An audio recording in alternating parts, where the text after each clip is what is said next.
another, like, the closet's pretty good too. And with the standing desk, a chair, and then one.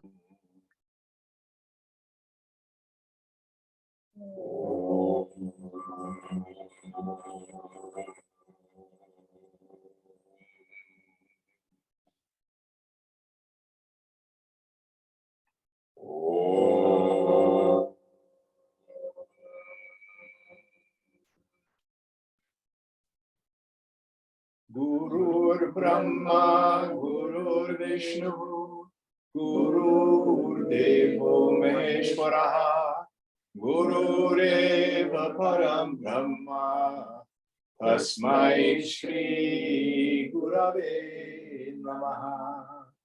Chinmayam Vyapyat Sarvam, Trailokyam Sacharacharam, Tatpadam Darshitam Yena, Tasmai Shri Gurave Namaha. Tvameva Mata Pita, Tvameva Bandhuscha Sakha, Tvameva Vidya Dravinam, Tvameva Sarvam Mama Deva Deva, Tvameva Sarvam Mama Deva Deva. Jai Guru. Om Sahana Vavatu, Sahana Bhunaktu, Sahaviryam Karavavahai, Tejasvinavadhitamastu ma vidvishavahai. Om Shanti, Shanti, Shanti. So we have some new people with us tonight. Here in the living room, we have Grace and we have Maria online. Anybody else new? So for you new people, that first chant we did is 3 verses from a hymn called the Guru Stotram, the hymn to the Guru. I do it out of respect to my teacher. And then the second chant is one of the Shanti mantras from the Upanishads, and it invokes our study. May we study well together. So we're in chapter 2 of Gita, and I think 34th verse. Actually, And we're 35, 35th. 35. And the topic that we're discussing is karma yoga. So let's situate this in our study. Shankara is very clear. Actions do not remove ignorance. Knowledge removes ignorance. Karma yoga is about action. Why the heck are we learning about karma yoga if it's not going to solve the problem? And we have to understand that there are preparatory practices. Those of you who've taken the art of meditation class know I use the standard image every time I do the class of slicing the big beefsteak tomato. You have a dull knife and you go to slice the tomato goes squish. So you have a preparatory practice. Sharpen the knife. Knife sharpening in and of itself doesn't slice the tomato. First you sharpen the knife, then you slice the tomato. So karma yoga is one of our major practices to exhaust vasana. What's a vasana? It's an impression left in the unconscious as the result of previously performed egoistic actions. That's what makes me restless, irritable, and discontent. So we need to reduce that pressure a bit before the mind easily can start the more advanced techniques of self-inquiry. And we went through the 5 elements of karma yoga. I'll go through them briefly again. Act. You will not get freedom by running away from the world. How shall I act? According to my swadharma. Swa means self, dharma means the law or the essence of something. My own self-nature. What is it that you find yourself doing without effort? Then do it in the yajna spirit, the spirit of sacrifice. Serve the society. And we've been concentrating on the 4th one in the past few verses. Our renunciation of the fruits of action, the karma. All we get is work in life, never the outcome. Last one's the subtlest one, the renunciation of the sense of agency. We'll get into that at a later time. Now, real life conversation. Went to the symphony today with my friend Ron. And we were talking about another mutual friend of ours who's not a yogi, who's a nurse. And I was surprised to find out that this fellow hates his job. You know, he's a nurse in San Francisco where they'll make twice as much money as in any place else, but it's just, he hates it. And Ronnie asked him, well, why are you working there? Oh, for the money. Now, how many of us approach life that way? And what yoga says, you're ripping yourself off. You're ripping yourself off. Because guess what you're going to do? You're going to spend 8 hours a day, nowadays, maybe more, 10, 12. You're going to come home exhausted because you're fighting all day long, your self-nature. And then you're going to want to do something to go unconscious. You're going to put your time and energy into meeting your animal needs. Food, shelter, procreation. You're a little better than a beast in the end. And what's really sad, some of us have worked at jobs that we don't like for the money, and the money doesn't come.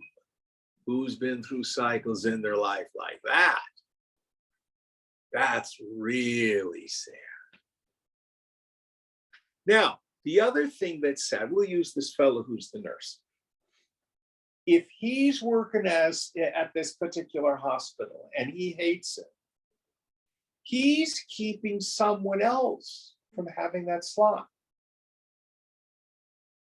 He needs to go where his intuition leads him. So much of our problem with economics is false consumption, false production, people in the wrong slot in life. Now, if you are in a situation in your life where you cannot do what you love, then we have to learn to love what we do. This will help energetically open things up. I'm going to tell you a true story. My mother hated housework. She had servants, but she hated doing housework. And frequently, she would assign housework to us children as punishment. So I always got stuck with the damn dishes. I hated doing dishes for years. And then I was given the assignment Jim, when you're washing the dish, do nothing but wash the dish.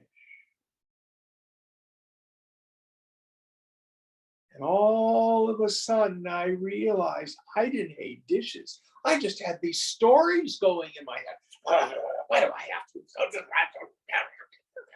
All that stuff from my childhood, which wasn't real, wasn't true. The whole thing shifted.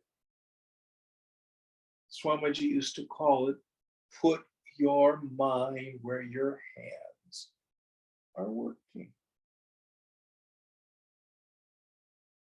So, do your best to do what you love.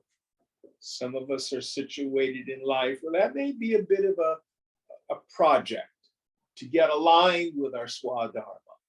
But in the meantime, work on loving what you do. And this is where that element of seva, doing things in the yajna spirit, can be of help. What is the most self-defeating attitude is working for our own selfish, greedy ends. When the mind is stuck and it's all about me, am I getting my needs met? You know, and I'm not being appreciated. They didn't recognize me. I didn't get my raise. My bonus wasn't big enough. Anybody ever gone through that sort of stuff? It's all about me. It's all about me. That's painful. It's not bad or wrong. It's just painful. And yoga says, turn the mind, serve the society.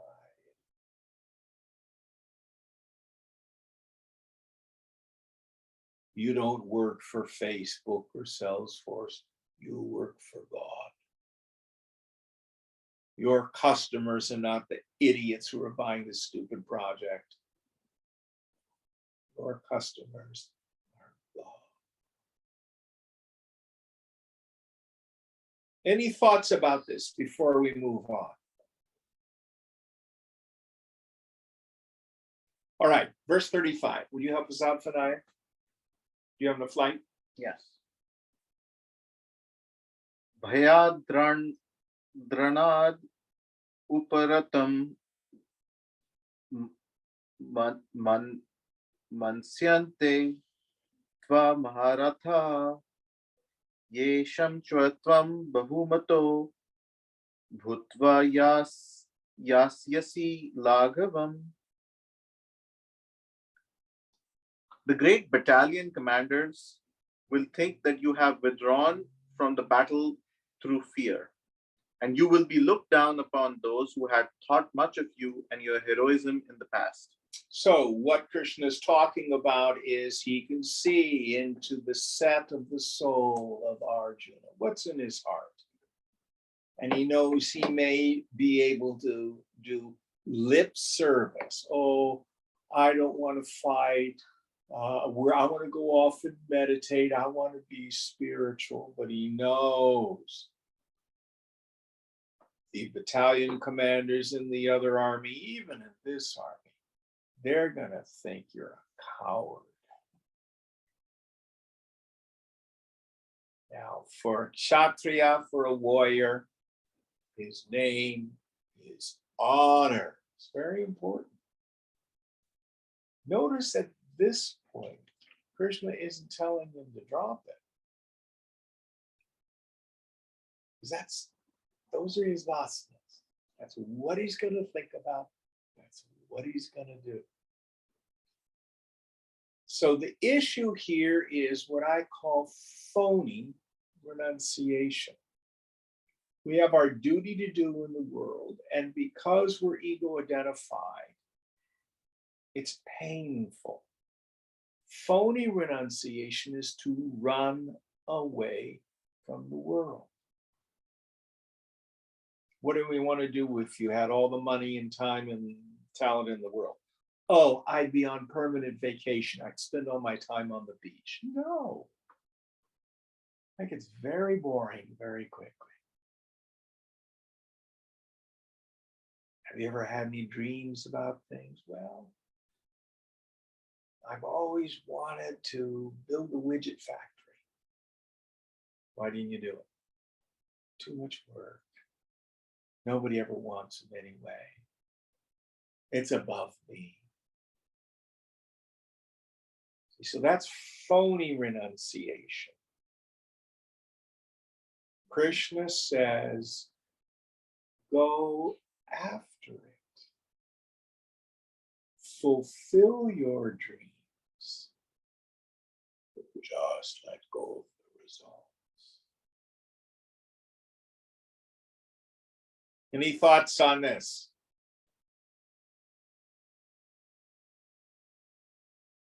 Next verse.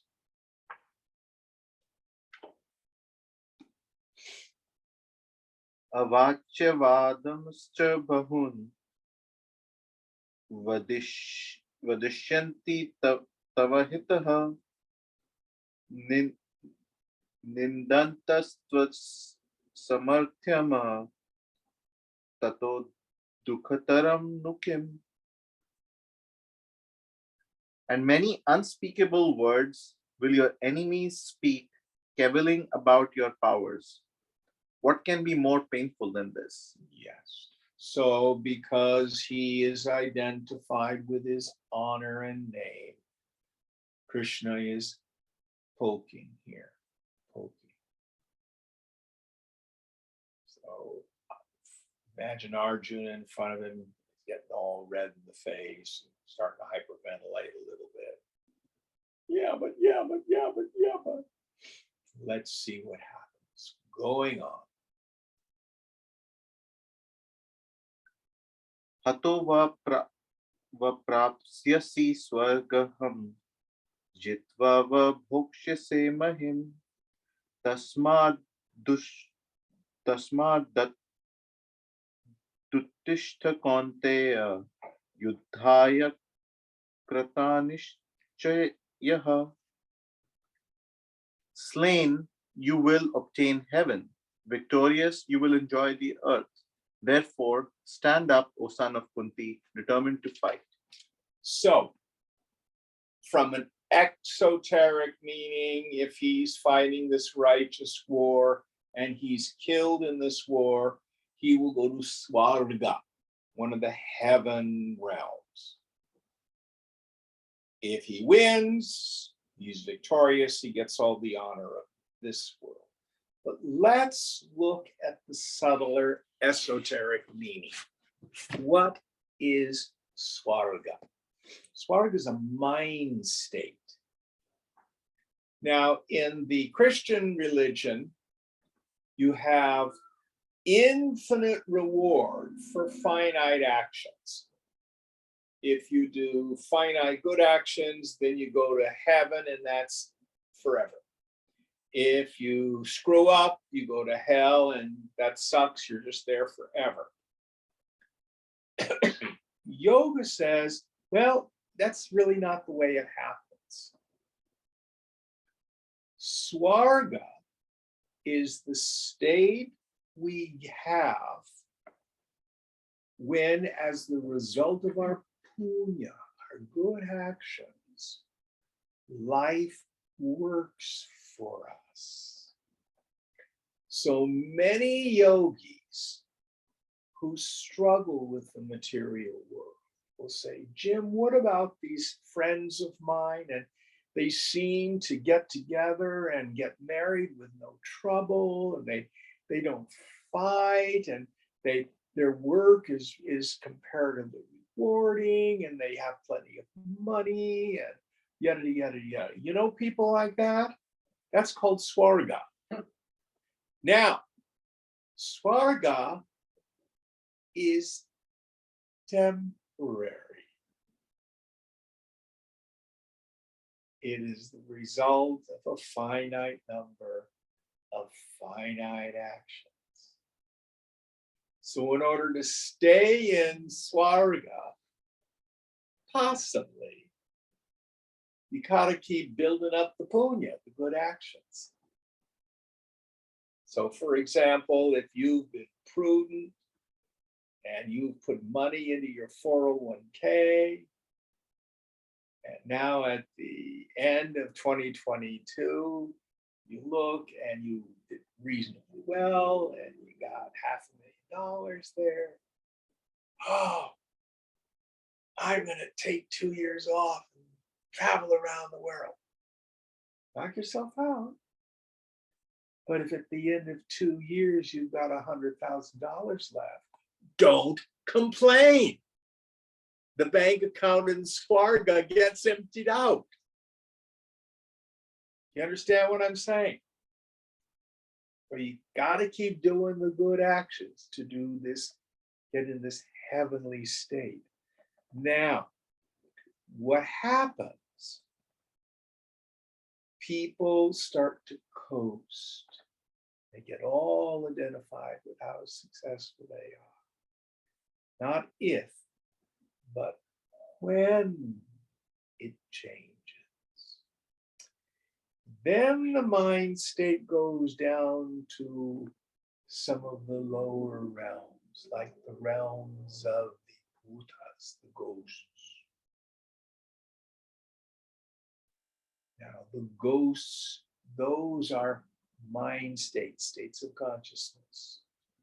That's when I'm greedy or angry, because I'm no longer getting what I want.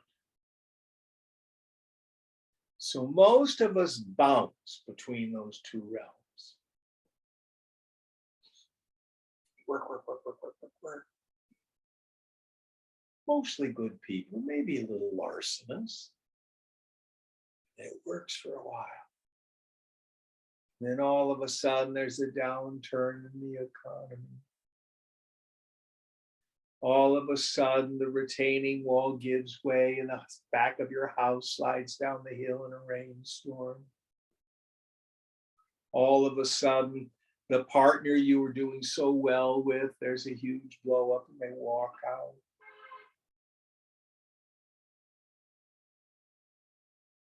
And if we're not yogis, we slip from Swarga into the realm of the ghost.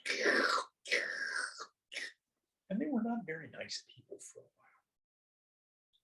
while. Hopefully we get back to the human realm, where we start to ask the deep spiritual questions.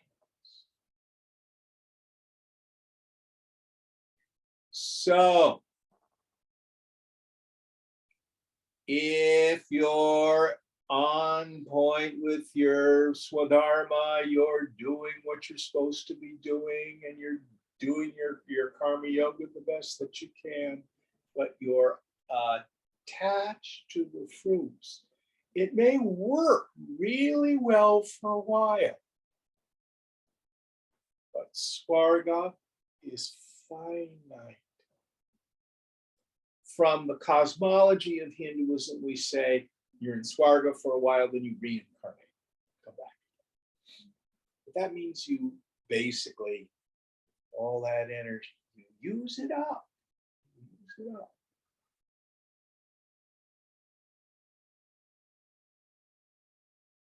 So that's the deeper understanding of this. There are times where we hit all the green lights of life. Some people think, oh, I must be spiritual. Everything is synchronous. Everything's working for me. It is simply the result of meritorious actions in the past. Now listen very carefully. Bad things happen to good people.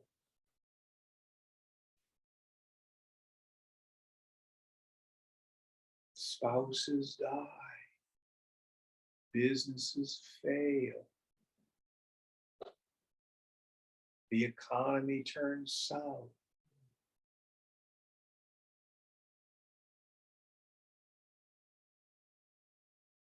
You have an accident on a skiing trip.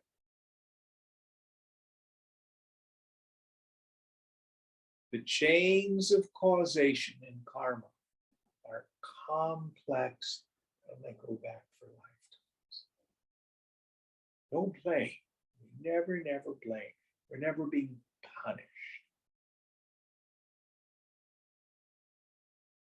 But it's not about maximizing swarga. Now, if you live a good ethical life, very simply, just go to the yamas and niyamas in Raja Yoga. If you just live by those 10 principles, you will find your life will work a whole lot better.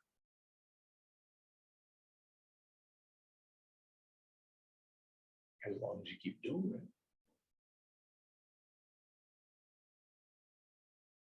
But if a little bit of larceny sneaks into your mind, a little bit of selfishness seeks into your heart, if you start getting angry and controlling, stuff like that, in time, things change.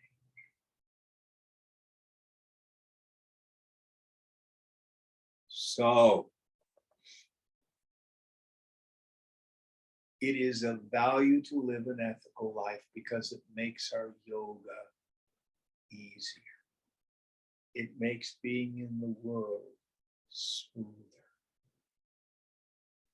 Doesn't mean we're going to completely avoid all the mishaps.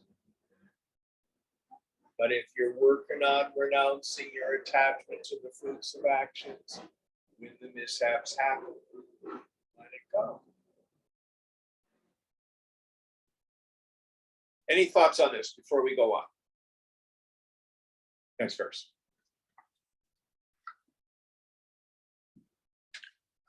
Sukha dukhe same kritva labho labho jaya jayo tato yuddhaya yujyasava naivam papam vapasayasi.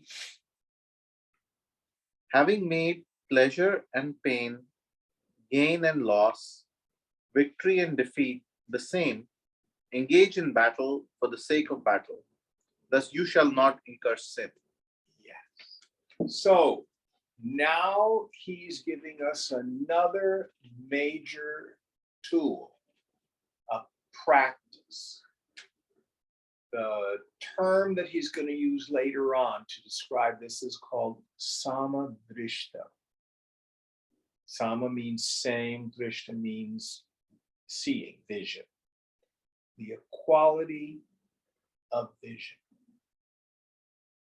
So here he's saying, making all the circumstances of life the same, meaning we want to get out of the mind, just watch the mind. Let me tell you what sukham dukham cha is.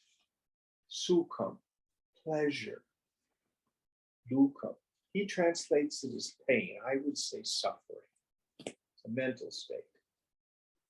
When the environment, the situation is conducive, based on my past, what's familiar to me, what I've enjoyed in the past, the mind is happy. If the situation, the environment is non-conducive, it's not what I want,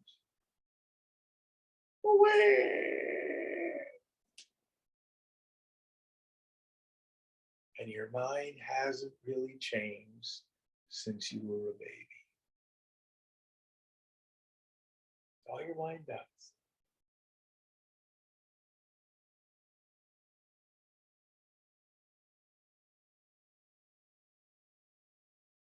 Now we have at least one mother with us tonight.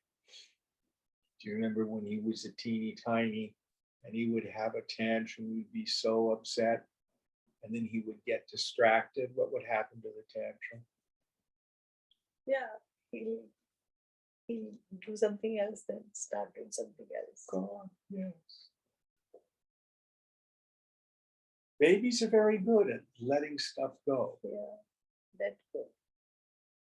Us grown-ups aren't as nearly as clever. Mm. We hang on to it. Oh, I remember that he was so mean to me. My father abused me. Not saying that we are not victims of terrible things in life. But if we hang on to them decades later, I used to joke with people. Do you believe in life after death, Jim? Oh, of course I do. I hear my mother's voice inside my head in the morning. She's been dead since 1999. But that's not my mother anymore.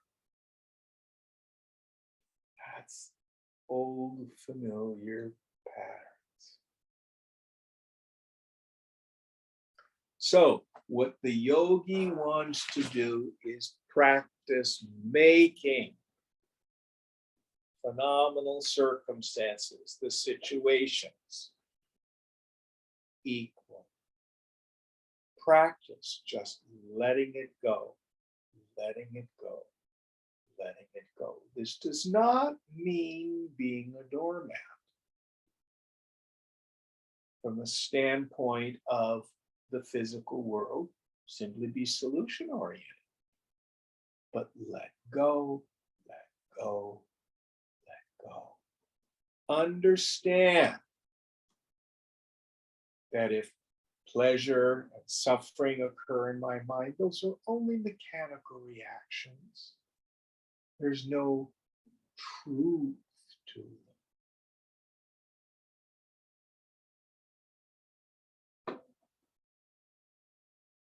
Just let it go. Gain and loss, pleasure and suffering. What was the third one you said? Victory and defeat. Victory and defeat. Sometimes we're successful, sometimes we're not.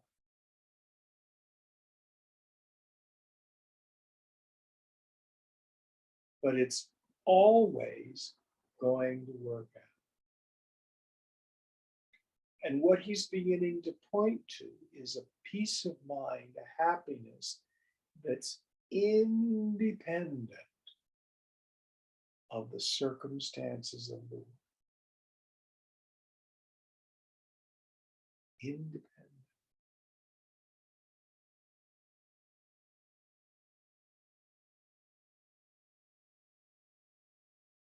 Letting go of the outcome. Radical, perpetual acceptance of life on life's terms. Doesn't mean we have to like it. Doesn't mean we may not want to do something to change circumstances. There's a story I like to tell. It's a Zen story. Once upon a time in Japan, there were these two samurai. And samurai number one killed the liege lord of samurai number two. So samurai number two had a feudal responsibility to go find samurai number one and kill him. So he hunts the guy and chases him the length and breadth of Japan for 20 years. Finally, he catches up with him. They engage in mortal combat. There's a ring. All their students are around them. Samurai number two defeats samurai number one. He's got his foot on his chest. He's about ready to cut his head off. Samurai number one spits in his face. Samurai number two steps back, sheathes his sword, bows and walks away. And his students come up to him and say, "What'd you do that for? You had him. Why'd you let him go?" And the samurai number two says, but when he spit in my face, I became angry. He had lost his samadrishta. Up to that point, the battle was his swadharma. And he had that samadrishta, that equality of vision, no attachment to the outcome. But then he got angry. And then that becomes karma producing. Wonderful Zen story, but it's applicable to what Krishna is talking about here. So you're going to find the jerks in life and the good people in life. And you're going to find the people who were good when you first got the job turn out to be the jerks a year later, and the other way around.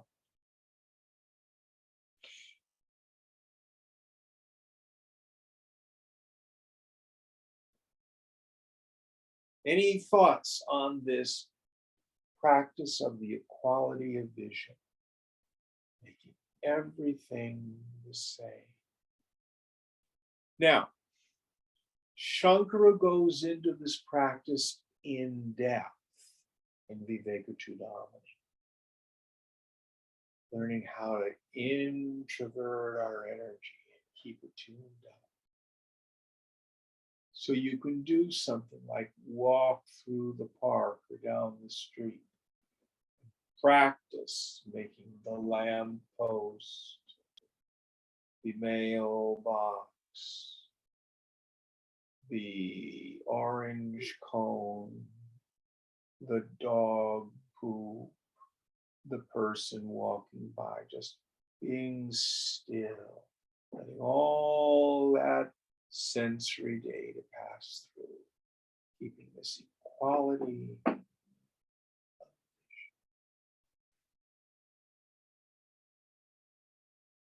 Takes enormous concentration, enormous attention.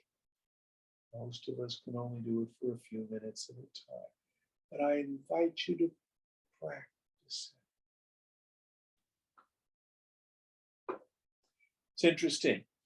In many Zen monasteries, the more advanced monks are given jobs like raking the garden or cutting vegetables. The beginner monks with noisy minds, oh, they're put in the gift shop where they have to deal with all the people. Minds are noisy. It's harder to practice this samadrishta. Now, depending on your job, may not be really conducive to practice it at work, but we can try. We can try, for example, not to take the opinions of other people personally. Here's a slogan I love. What other people think of me is none of my business. Of course, what I think of other people is none of their business. Just listen. Be solution-oriented. Personalized. Any thoughts on this? I have a question of curiosity when you mentioned your mother's voice in your head.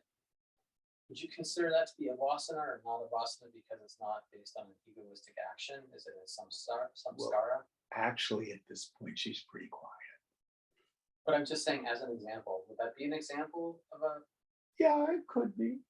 It depends on how you relate to it. Yeah. How do I know I have active vasana? It robs me of self-experience. That's the key.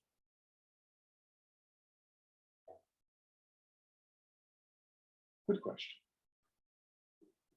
All right, next verse.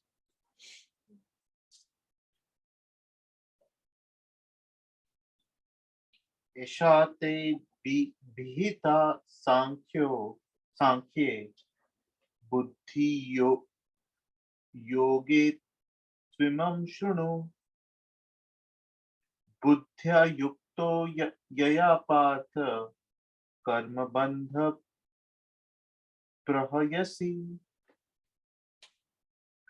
This which has been taught to thee is wisdom concerning Sankhya. Now listen to the wisdom concerning yoga, having known which, O Partha, you shall cast off the bonds of action. Yes. So here, when he says Sankhya or knowledge, he means the Vedanta, the science of self-knowledge. When he says yoga, it's used here in the context to mean karma yoga, the yoga of action. Both are valid paths. And again, many of us practice an integral yoga. We'll practice both. All right, going on. Neha bhikram kramanashosti pratyavayo na vidyate swalpam apyasya dharmasya traite mahatabhyata. In this, there is no loss of effort, nor is there any harm. Even a little of this knowledge, even a little practice of the yoga protects one from the great fear. Yes. So, karma yoga not only has a spiritual component, it reduces vasana pressure, but it is practical in the world and frees us immediately, begins to free us. What's the great fear he's talking about? Paranoid self-observation. How am I doing? Am I okay? What do they think of me? It's the most painful viewpoint of the mind. Even a little bit of this practice starts to free us from that. We become more and more authentic. We're not constantly fearfully observing ourselves. Hypervigilance, I think the psychologists call it. Any of you who've been in therapy, is that what they call it? Yeah. It helps us get rid of that hypervigilance. Just a little bit begins to free us. All right, going on. Let's see if he gives us some real practice. Vyavasayatmika buddhi rekhe karunandan bahushakha hyanantascha buddhyo vyavasayinam.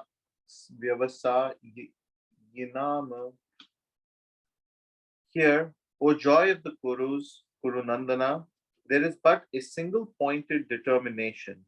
Many branched and endless are the thoughts of the irresolute. Yes. So his reference here is back to what Swamiji was saying when I quoted him saying, put your mind where your hands are working. For ordinary people, our minds are irresolute and dispersed. Back when I was a practicing professional singer, if a singer's mind is where it's supposed to be, which is on the music, on communicating something to the audience, you have a much greater chance of being free from performance anxiety. But if you go up saying, oh gosh, I wonder if my tie is straight, oh, what if I get a cough in the middle of the song? Oh, I have a really hard time with the high notes up on the third page. What's going to happen? Me, me, me, me, me. It's all about me, me, me, me, me. It's going to work. And that's true about every particular effort in life. When we're in that hypervigilant, self-observing mode. And then after the fact, I was talking with a friend this morning. He's at a conference in Hawaii. He's in the middle of paradise. Gave his presentation. And he says, oh, these people, I don't like the people at the conference. They're not particularly very nice. What's this all about? Well, no one came up after my presentation to tell me how good it was. So where was his attention? Impressed.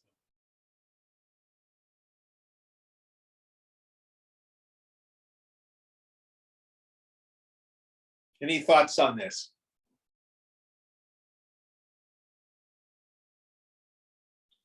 Single pointed concentration. So what would you used to say? A single pointed mind is as good as no mind. If you have single pointed attention to an activity, it will reveal an enormous amount of bliss and peace. You're all stuck in your head.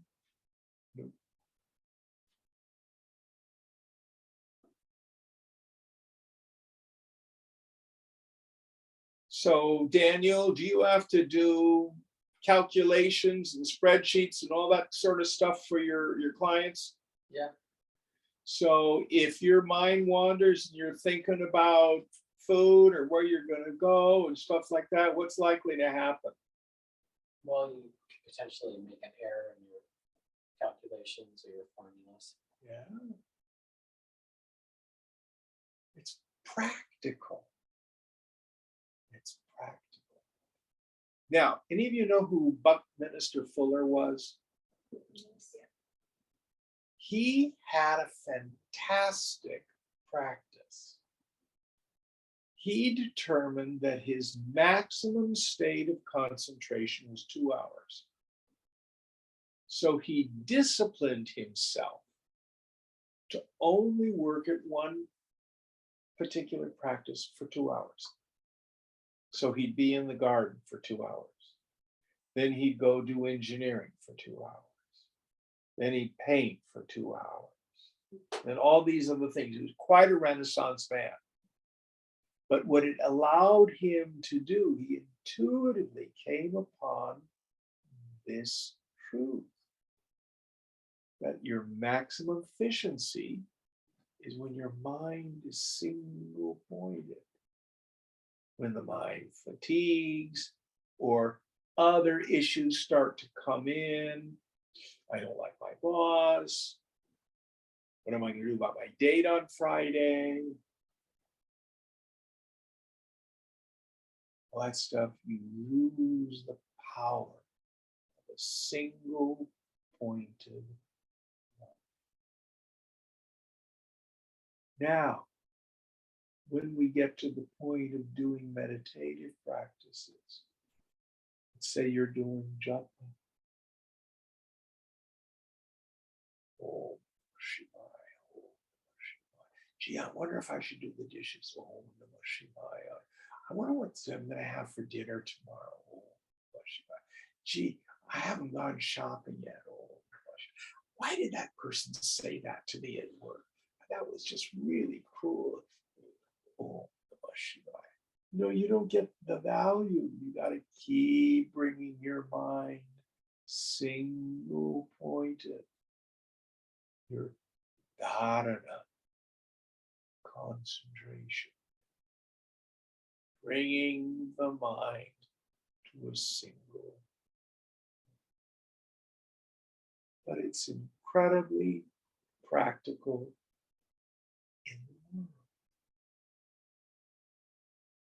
Any thoughts on this?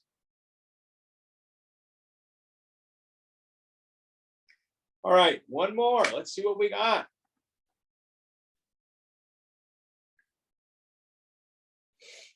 Yamimam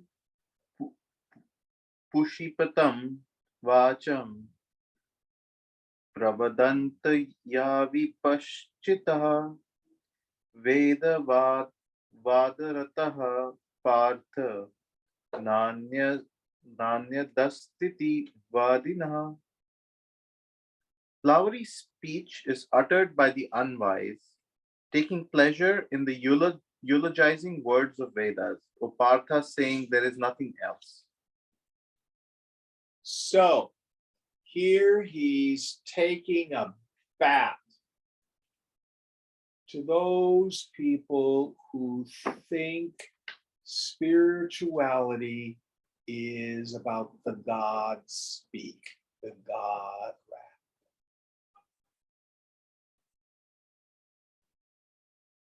One of my favorite spiritual heroes is Saint Francis of Assisi, who said, wherever you go, preach the gospel, and if you must, use words. Who you are speaks much louder than anything you say.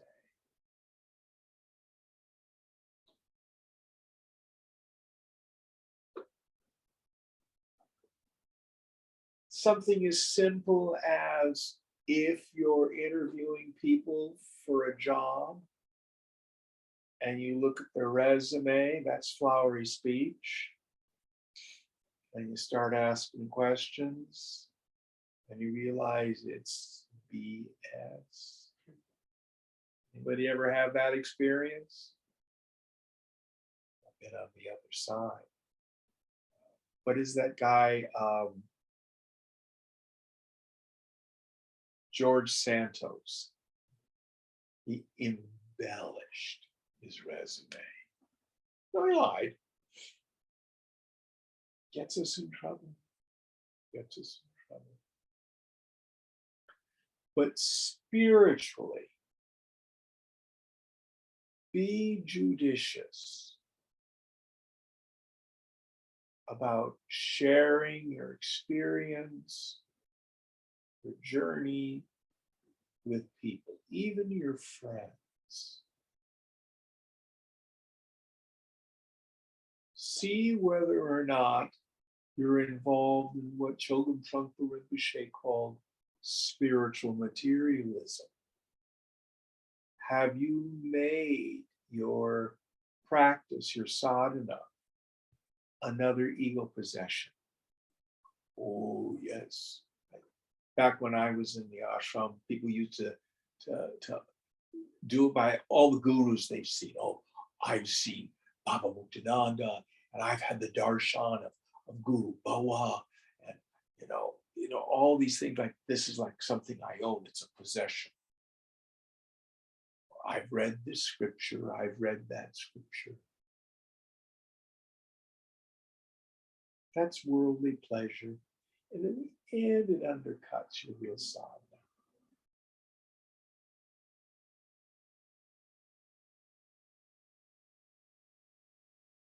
Ramana Maharshi.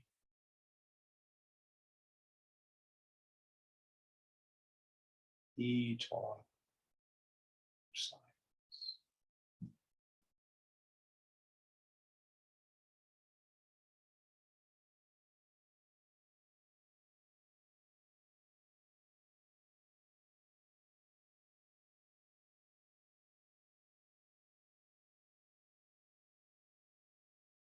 Does that mean I shouldn't have earnest spiritual discussions with trusted friends who are on the path?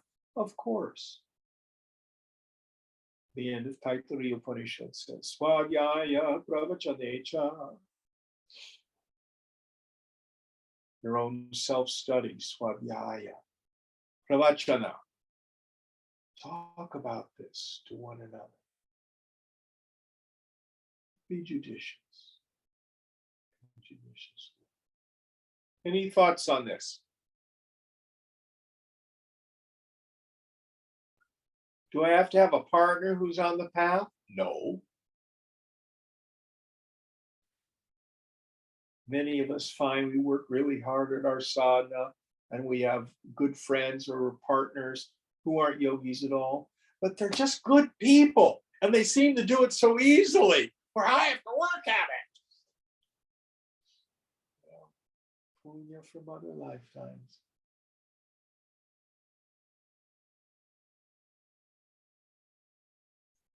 Yoga is not evangelical. It's not about converting other people.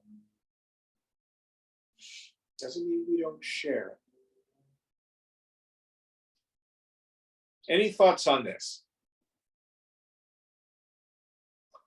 In Viveka Judamani, Shankara will say, without knowledge of the self, study of the scriptures is futile. With knowledge of the self, study of the scriptures is again futile. What does he mean? These scriptures are a setu, a bridge, in that magic dynamic of a teacher and a taught. Through the breaking open of the scriptures, the knowledge of the teacher is transmitted to the student. If the student goes roaming in commentaries and YouTube videos, without proper instruction, they're likely to get very confused and end up stressing all sorts of non-essential parts of the tradition. For a woman of wisdom, she has no need of the scriptures. She has become an Upanishad. What do we mean by that? So, Grace, if an alien came down from outer space, came up to you and said, well, I saw this book and it had humans and they were colored blue and they had 4 arms. Is that what humans are like? What would you answer? If they just read it? If they read it from the If book? they asked you, Oh, if they were asking me if that's what humans look like. would you say that's true? Did you need to read a book, or just because you're a human, you know it's not true? Well, I would tell the aliens that they would have to see it for themselves. But do you know that you don't have 4 arms? Do I know that I? Yeah, I do know that I don't. yeah. You didn't have to read it in a book. Right. It's your direct experience. Mhm. So for the woman of knowledge, she can unfold any scripture because she knows herself. So again, what's the purpose of the scriptures? They are this bridge for this Guru Shishya Parampara to take place. All right, questions on this? This might be a silly question, but can you, what's the difference between a vasa and a samskara? Sanskara means an impression. We all have them. They're not inherently problematic. You couldn't function in the world without them.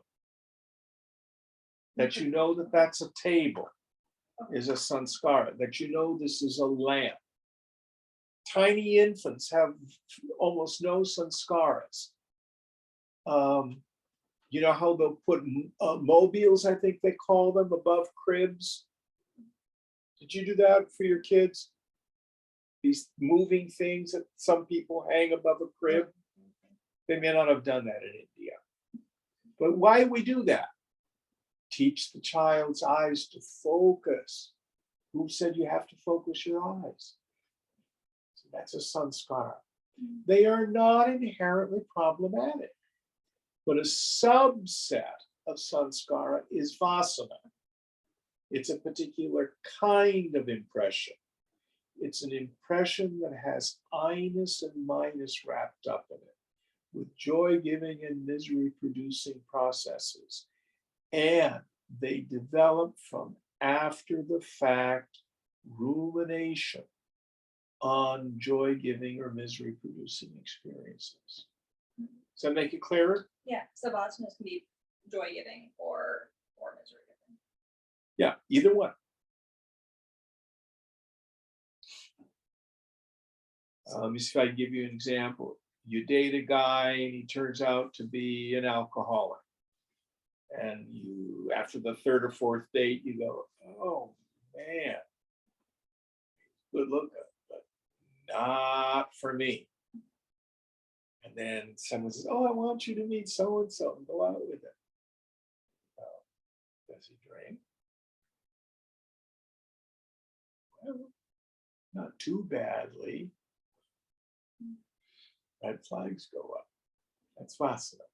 It's not always bad. Mhm. Did that make sense? Yeah. All right. So it's just interesting to me that joyful and more negative are in the same category. Yeah. We don't want either. Well, we get attached. Most people are more than willing to give up their attachment to their misery, they think. Actually, where we get attached is the pleasure side. And all worldly experiences, all relationships, all objects, all homes, all jobs, everything is temporary. And the object changes and my mind changes. So the great sage Nisargadatta Maharaj used to say, worldly pleasure and suffering are the same thing.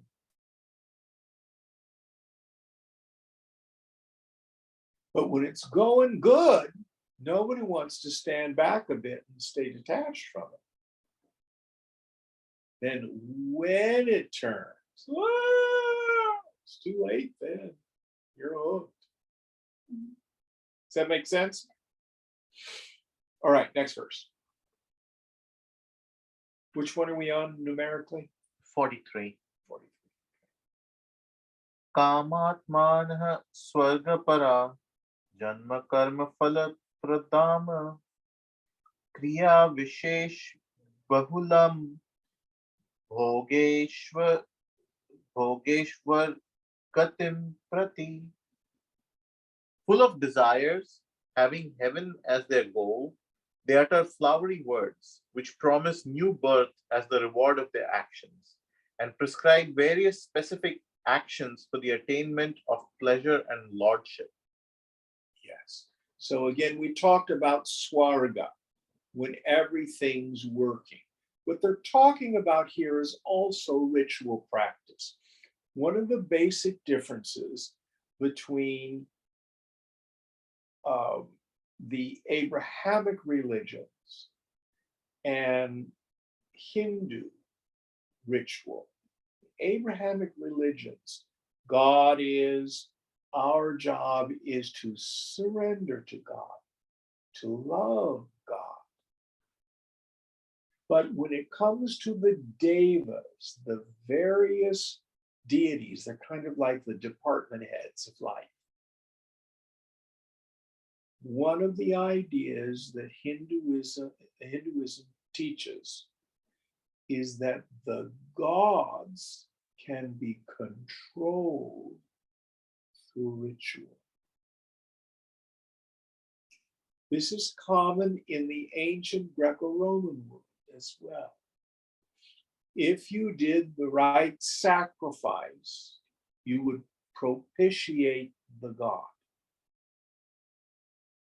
Now, this happens in modern India. Anybody here open a business, any of you people who are Indian, and you had a pujari come and do a Lakshmi puja? Yes, no? Yes. Yes. Yeah, why?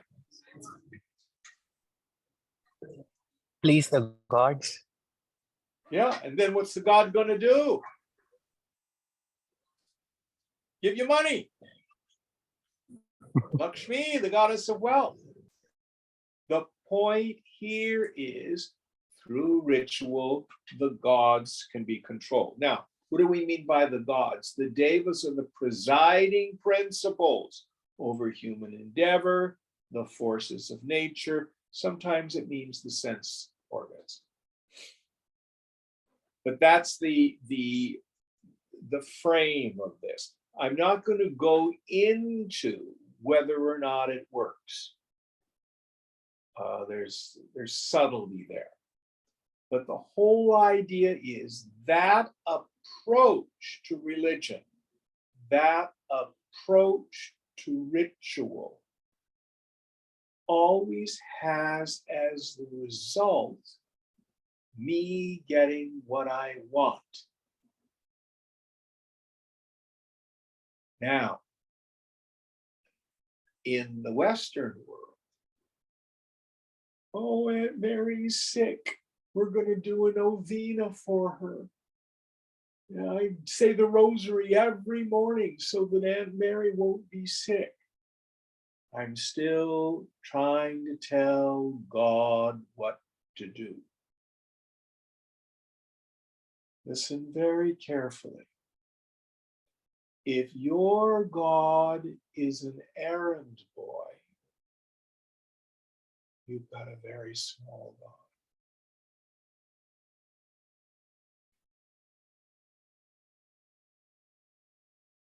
And for Hindus and Westerners,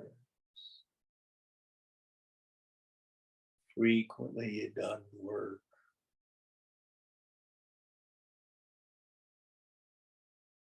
True story. My older brother was an evangelical Christian for many, many decades.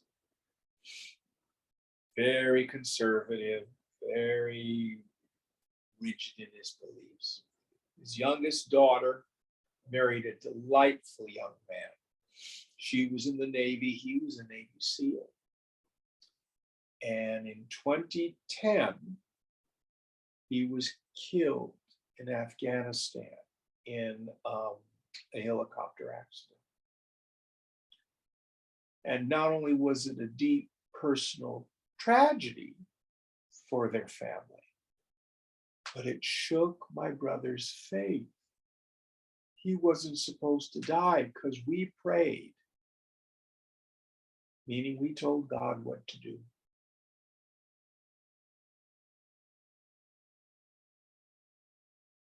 Now, why puja works, if it works, when it works, we'll get into in some other class. But the major point is all of the punya that we accrue, either through good actions or through puja, through ritual, is finite. Those people who think what religion is about is piety, being a religious goody-goody, or they see the gods as Santa Claus. Give me what I want, give me what I want, give me what I want. Not dealing with the deeper understanding. Now, it's interesting. The Vedas do give us rituals for us to satisfy our desires, because the Vedas teach all dimensions of human existence. But here, Krishna is saying, that's a very small understanding of God.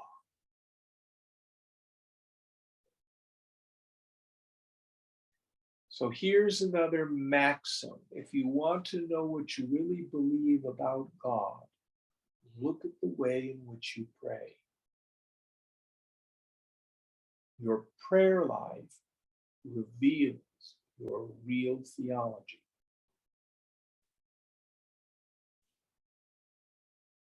Many of us do not realize maybe you have a neurotic God. Oh God, please. Anybody beg God when they pray?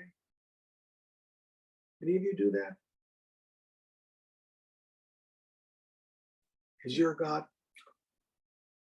You know, I love it when Vinayak begs. I'll give you a little grace. Is that your God?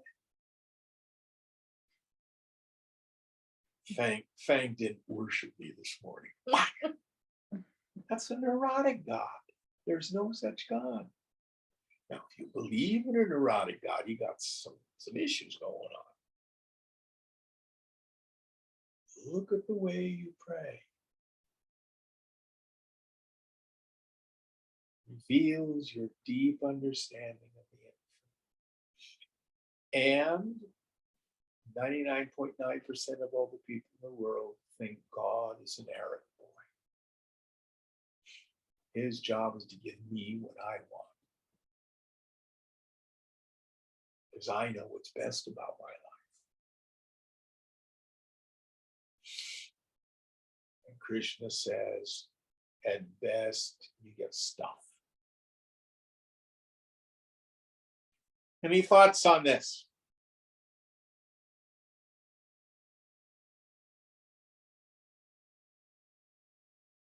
So even Lakshmi, what is the inner wealth? Qualifications of a fit student. Propitiate Lakshmi to give you the gifts of Viveka, Vairagya, Samadhi, Guna, Mumukshuttva. Not cheap coin. All right, we'll quit here. What's verse are we on for next week? 40. We finished 43. We have to do 44. Om Purnamada Purnamidam Purnat Purnamudachyate Purnasya Purnamadaya Purnameva Shishyate. Om Shanti Shanti Shanti. Hari Om Sri Guru Pyo Namaha. Hari Om.